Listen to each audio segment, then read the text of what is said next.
ఒకే కుటుంబంలో భార్య, భర్త మరియు పిల్లలు కూడా చనిపోయారు.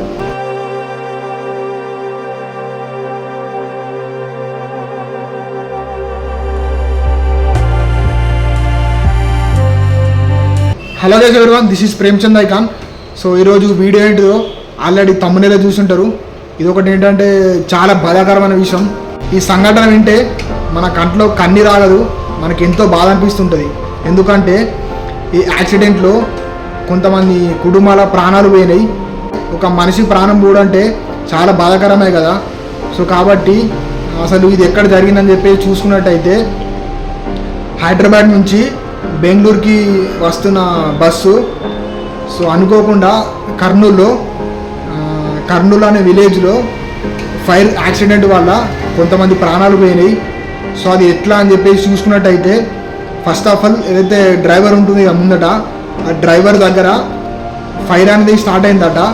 ఫైర్ స్టార్ట్ అవడం వల్ల ఏదైతే ఒక డ్రైవర్ ఉంటాడు కదా, ఆ డ్రైవర్ డైరెక్ట్ దుంకి పారిపోయిందట. అలా ఫైర్ స్టార్ట్ అయ్యేటప్పుడు ఆ తర్వాత చాలామంది ప్రయాణికులు ఉంటారు కదా, ఆ ప్రయాణికులు కొంతమంది అలాగే పడుకొని ఉన్నారట. ఆ పడుకొని ఉండడం వల్ల వాళ్ళకు అంటే ఇట్లా యాక్సిడెంట్ అయిపోయిన వాళ్ళకి తెలియదు కదా. అప్పటికి ఆ ఫైర్ స్టార్ట్ అయిందట. ఫైర్ స్టార్ట్ అవడంతో చాలామంది పడుకొని ఉన్నారు. కొంతమంది ఎవరైతే అలర్ట్గా ఉన్నారో వాళ్ళు డైరెక్ట్ బయటకు దుంకి వెళ్ళిపోయారట. పాపం కొంతమంది ఎవరైతే అలాగే పడుకున్న వాళ్ళు ఉన్నారో వాళ్ళు అక్కడికక్కడే చనిపోయారు. సో ఇది ఒకటి చాలా బాధాకరం. ఎందుకంటే వాళ్ళ కుటుంబానికి ఎంత బాధ ఉంటుందంటే వాళ్ళు ఎంత ఏడ్చినా కూడా చనిపోయిన మనుషులు తిరిగి రారు. అదొకటి చాలా బాధాకరమైన విషయం. సో ఎవరైతే వాళ్ళ అదృష్టం బాగలేక చనిపోయినారో వాళ్ళ పవిత్ర ఆత్మకు శాంతి చేకూరాలని చెప్పేసి నేను మనసారా కోరుకుంటున్నా. అలాగే ఇంకొకటి ఏంటంటే అక్కడ చనిపోయిన కుటుంబంలో ఒకరైతే ఒకే కుటుంబం అని చెప్పిన కదా, భార్య, భర్త మరియు వాళ్ళ పిల్లలు కూడా టోటల్ వాళ్ళ కుటుంబం మొత్తం ఆ ఫైర్ యాక్సిడెంట్లో కాలి చనిపోయారు.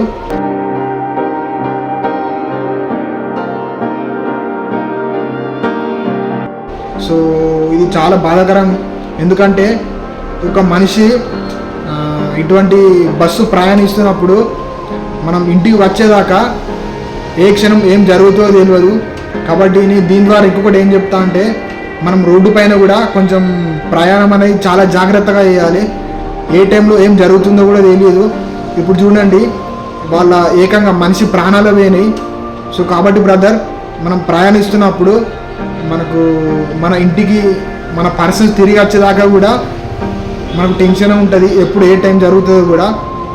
పాపం ఎవరైతే ఒకే కుటుంబంలో నలుగురు చనిపోయారని చెప్పిన కదా, వాళ్ళు దీపావళికి వెళ్ళిరట. దీపావళికి సంతోషంగా వెళ్ళినప్పుడు బాధాకరమైన సంఘటన వాళ్ళ కుటుంబంలో జరిగింది. సో ఇటువంటి పరిస్థితి ఇంకా ఏ కుటుంబానికి కూడా రాకూడదని చెప్పేసి మనసారా ఆ భగవంతుని కోరుకుంటున్నా.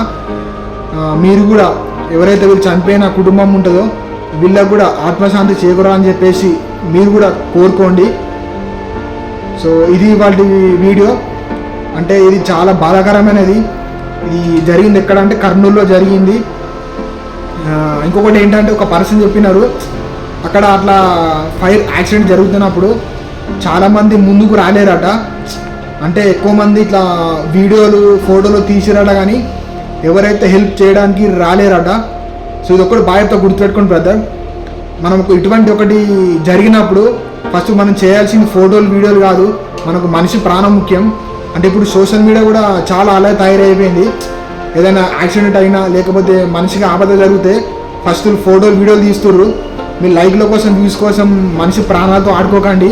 ఫస్ట్ ఆఫ్ ఆల్ అటువంటి ఆపద ఉన్నప్పుడు మనిషిని ఆదుకోండి. కాబట్టి నీ వల్ల సాటి మనిషికి ప్రాణం సేఫ్ అయితే సో అది నువ్వు గ్రేట్ అన్నట్టు నువ్వు చేసుకున్న పుణ్యం కూడా ఎటుపోదు బ్రదర్.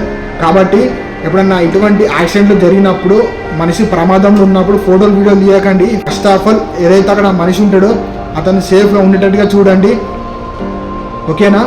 సో ఒక పర్సన్ చెప్పినారు, అంటే వాళ్ళని ఎవరు హెల్ప్ చేయడానికి ముందుకు రాలేరట. కొంతమంది అయితే ఫోటోలు, వీడియోలు తీసిరట. అండ్ అలాగే ఒక పర్సన్ని ఆపడింది ఎవరంటే హరీష్ అనే వ్యక్తి ఉన్నాడట. సో అతన్ని ఒక పర్సన్ కాపాడినట్టు ఆమె సోషల్ మీడియాలో చెప్పింది. ఎవరు హరీష్ అనే వ్యక్తి అట. సో అతన్ని కాపాడిందట. హరీష్ అనే వ్యక్తి ఒక పర్సన్ని, ఒక ఫీమేల్ని కాపాడిందట. ఆమె కూడా చాలా థ్యాంక్స్ అని చెప్పేసి అతనికి చెప్పింది. సో మనం కూడా అలా చాలామందికి ఇట్లా ఆపదలు ఉన్నప్పుడు మనం కూడా మనతో అయినంత తోచిన సహాయం చేయాలి బ్రదర్. సో ఈ సంఘటన ఇంకా మరెప్పుడు జరగకూడదు అని చెప్పేసి నేను కోరుకుంటున్నా. అలాగే వీళ్ళ కుటుంబానికి మన గవర్నమెంట్ కూడా ఎంతో కొంత సహాయం చేయాలని చెప్పేసి మనసారా కోరుకుంటున్నా. ఈ వీడియో ద్వారా వాళ్ళ కుటుంబాన్ని మన గవర్నమెంట్ కూడా ఎంతో కొంత ఆదుకోవాలని చెప్పేసి కోరుకుంటున్నా. చనిపోయిన మనుషులు వాళ్ళ ఆత్మశాంతి చేకూరాలని చెప్పేసి మరీ కోరుకుంటున్నా. సో ఇది ఇవాళ వీడియో. ఇటువంటి పరిస్థితి ఇంకా ఎవరికి కూడా రాకూడదు. అండ్ అలాగే రోడ్డు పైన ప్రయాణిస్తున్నప్పుడు చాలా జాగ్రత్తగా ఉండండి. సో మన అదృష్టం బాగలేకపోతే మన ప్రాణాలు పోతే మన కుటుంబాలు జీవితాంతం ఏడుస్తూ ఉంటారు. ఎందుకంటే ఇటువంటి జరిగినప్పుడు వాళ్ళ కంట్లో కన్నీరు, వాళ్ళ గుండెలో బాధ ఉంటాయి కాబట్టి సో ఈ పరిస్థితి ఇంకా ఎవరికి కూడా రాకూడదని చెప్పేసి కోరుకుంటున్నా.